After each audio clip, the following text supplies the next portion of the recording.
Salam sejahtera dan salam keluarga Malaysia.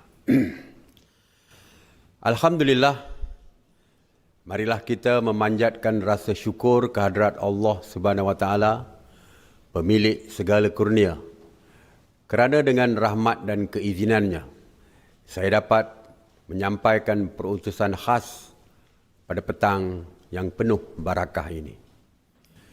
Terlebih dahulu, izinkan saya menjunjung kasih atas limpah perkenan ke bawah duli Yang Maha Mulia Sri Paduka Baginda Yang di-Pertuan Agong Al-Sultan Abdullah Riayatuddin Al-Mustafa Billah Shah Ibni Almarhum Sultan Haji Ahmad Shah Al-Musta'in Billah bersama seluruh perkenan Raja-Raja Melayu atas perlantikan saya sebagai Perdana Menteri Malaysia ke-9 dalam keadaan negara yang sangat mencabar tak kala itu. Pada kesempatan ini, izinkan juga saya menzahirkan setinggi-tinggi terima kasih kepada seluruh keluarga Malaysia kerana menyokong dan mendukung saya selama ini dalam melunaskan amanah serta tanggungjawab sebagai Ketua Kerajaan. Mengambil ibrah firman Allah Subhanahu Wa Taala dalam surah Ali Imran ayat 54 yang bermaksud, dan mereka merancang, Allah juga merancang, dan Allah sebaik-baik perancang. Tanggal 21 Ogos 2021, saya ditakdirkan ilahi menerajui pentadbiran negara. Betapa besar amanah dan tanggungjawab yang dipikul, besar jugalah usaha dan ikhtiar yang digalas. Pada waktu itu, negara diselubungi trilema pandemik COVID-19 yang sedang mengganas bukan sahaja di Malaysia, bahkan di seluruh dunia, ditambah pula dengan kelesuan ekonomi dan politik yang bergelora. Meskipun acap kali diasak pelbagai cabaran, tomahan serta fitnah, namun alhamdulillah dengan kehendak yang maha berkuasa, kerajaan andal menghadapi mehnah dan tribulasi dalam perjuangan membawa negara ke landasan pemulihan kesihatan, politik dan ekonomi demi memulihkan kesejahteraan hidup keluarga Malaysia dan kemakmuran negara. Keluarga Malaysia yang saya kasih sekalian, kerajaan ini bertanggungjawab dan sentiasa membuat perancangan yang teliti dalam semua hal, semua perihal. Ketika negara berhadapan krisis kesihatan misalnya, kerajaan meletakkan kepentingan keluarga Malaysia di atas segala-galanya. Terima kasih kepada semua petugas Barisan Harapan dan seluruh keluarga Malaysia yang sentiasa memberikan sokongan ampuh dalam membantu kerajaan membendung penularan COVID-19. Di atas kejayaan tersebut, Malaysia telah melangkah memasuki fasa peralihan ke endemik pada tanggal 1 April 2022 yang membolehkan pembukaan semula sempadan negara selepas lebih 2 tahun ditutup. Justru kita sepatutnya bersama-sama berkongsi rasa bahagia dan bangga apabila negara berjaya keluar dari pandemik. Bahkan Malaysia diiktiraf sebagai negara yang terbaik di Asia Tenggara dalam mendepani cabaran COVID-19. Keberhasilan ini sekaligus menyaksikan pembukaan semula pintu ekonomi dan merancakkan kembali aktiviti pelbagai sektor. Ia bukti kukuh komitmen kerajaan dalam usaha menangani pandemik serta menarik balik sekatan pergerakan yang menjejaskan kehidupan seharian. Pun begitu, pemulihan kesihatan dan ekonomi yang terus mengukuh ini tidak terkecuali daripada berdepan ketidaktentuan politik yang terus menggugat kestabilan. Umpama peribahasa, empang sampai ke seberang, dinding sampai ke langit. Parlimen Penggal ke-14 melakarkan warna suram kepada lanskap politik negara.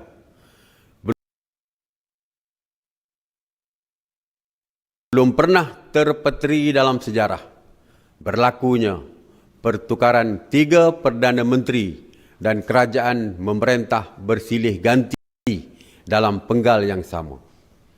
Ini memberi dampak memburuk terhadap sosio-politiko-ekonomi.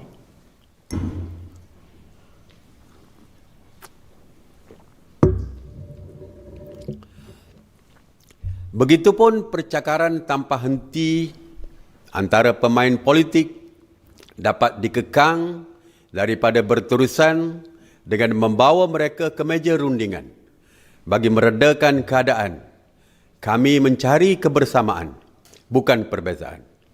Kami mencari kesepakatan, bukan perpecahan.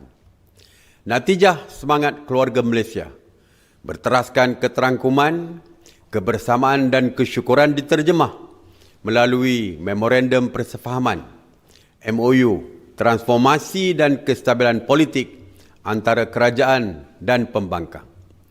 Ternyata limpahan hikmah dan rahmatnya memanfaatkan seluruh keluarga Malaysia. Berkat kesepakatan ini, kerajaan telah berjaya melaksanakan beberapa transformasi yang signifikan, antaranya pindaan perlembagaan berkenaan larangan ahli Dewan Rakyat bertukar parti, pindaan perlembagaan berkaitan dengan Malaysia 1963, akta anti gangguan seksual.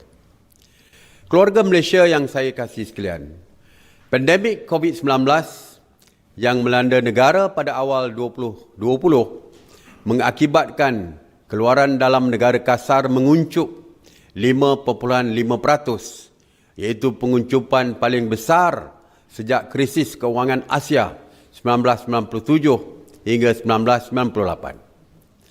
Namun kerajaan dengan langkah-langkah responsif dan proaktif telah berjaya membawa negara keluar daripada kemelut ekonomi.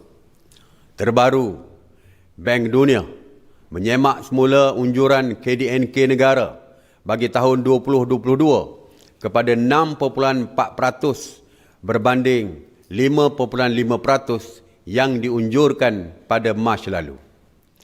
Alhamdulillah, Malaysia diiktiraf sebagai negara ke-18 paling aman di dunia daripada 163 negara dan kedua di Asia berdasarkan Indeks Keamanan Global ataupun GPI 2022 yang menjadi ukuran utama kedamaian global di dunia.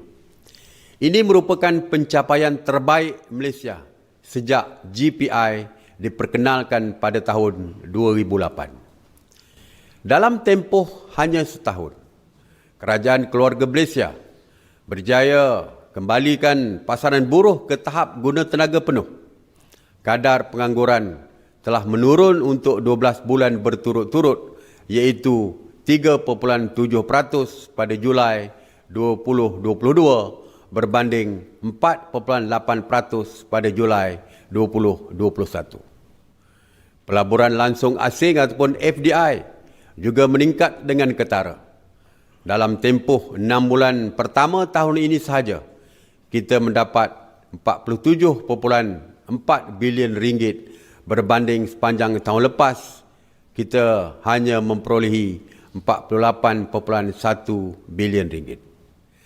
Keyakinan dan minat pelabur terhadap Malaysia tidak meningkat secara tiba-tiba. Sebaliknya, ia didorong langkah proaktif kerajaan yang melaksanakan dasar-dasar mesra pelabur. Ini termasuklah perjanjian bilateral yang dimeterai pada setiap misi saya keluar negara yang menjadikan Malaysia antara destinasi utama pelaburan dunia. Jumlah perdagangan negara juga meningkat sebanyak 33.1% kepada 1.87 trilion ringgit bagi tempoh Januari hingga Ogos 2022 berbanding dengan 1.41 triliun ringgit pada tahun sebelum ini. Pada Jumaat lalu, bajet 2023 bertemakan Keluarga Malaysia Makmur Bersama dibentangkan di Dewan Rakyat. Ia merupakan bajet yang terbesar dalam lipatan sejarah negara. Dengan nilai 372.3 bilion ringgit, ia membuktikan iltizam kerajaan dalam memastikan tiada siapa pun yang dipinggirkan. Seawal usia dalam kandungan sehingga ke usia emas, dari peniaga di Ceruk Desa sehinggalah ke konglomerat di tengah kota, semuanya akan memperolehi limpah nikmat daripada bajet ini.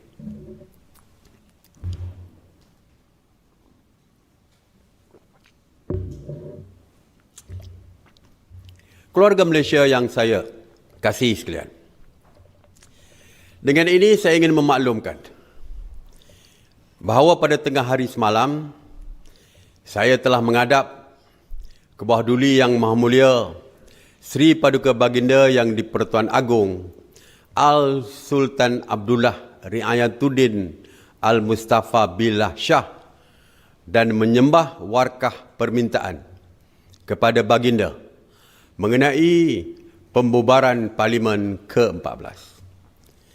Selaras dengan perkara 40/2/B dan perkara 55/2 Perlembagaan Persekutuan, ke bawah duli Yang Maha Mulia Sri Paduka Baginda Yang di-Pertuan Agong telah bertindak menurut budi bicara Baginda dengan memperkenankan permintaan saya supaya Parlimen ke-14 dibubarkan pada hari ini, Isnin 10 Oktober 2022.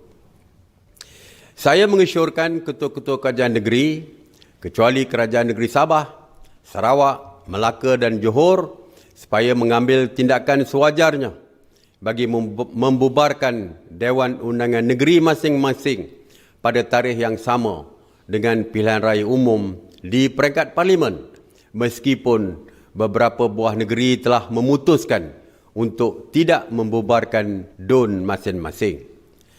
Ia wajar dilaksanakan serentak bagi memastikan rakyat tidak terbeban selain kelancaran proses demokrasi serta menjimatkan kos.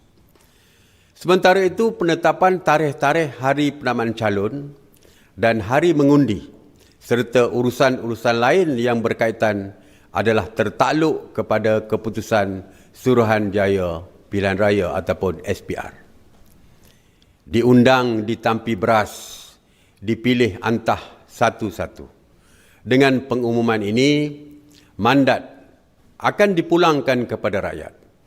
Mandat rakyat adalah penawar ampuh bagi negara menzahirkan kestabilan politik dan mewujudkan kerajaan yang teguh, stabil serta dihormati selepas PRU ke-15. Proses ini berlandaskan sistem demokrasi berparlimen dan raja berperlembagaan sebagai pasak pemerintah sejak negara mencapai kemerdekaan. Pembubaran ini dilaksanakan bagi menoktahkan suara-suara yang selama ini meratib keabsahan kerajaan, kerajaan pintu belakang dan kerajaan tebuk atap. Semoga rakyat menggunakan kuasa yang ada pada mereka untuk memilih kerajaan yang mampu meneruskan pelaksanaan bajet Keluarga Malaysia 2023, mengekalkan kestabilan politik, memulih dan mengukuh ekonomi serta mengekalkan keharmonian dan perpaduan keluarga Malaysia yang berbilang agama, kaum dan etnik. Akhir kata, dengan penuh keinsafan, pengharapan dan tawakal, saya mendoakan semoga seluruh keluarga Malaysia dan negara sentiasa dipayungi rahmat, dilimpahi berkat. Semoga disuburkan hari kita, semoga disuburkan hati kita untuk terus mendukung agenda besar pencapaian kemakmuran serta kemajuan Malaysia yang tercinta ini. Sekian, wabillahi taufiq wal hidayah. Wassalamualaikum warahmatullahi wabarakatuh.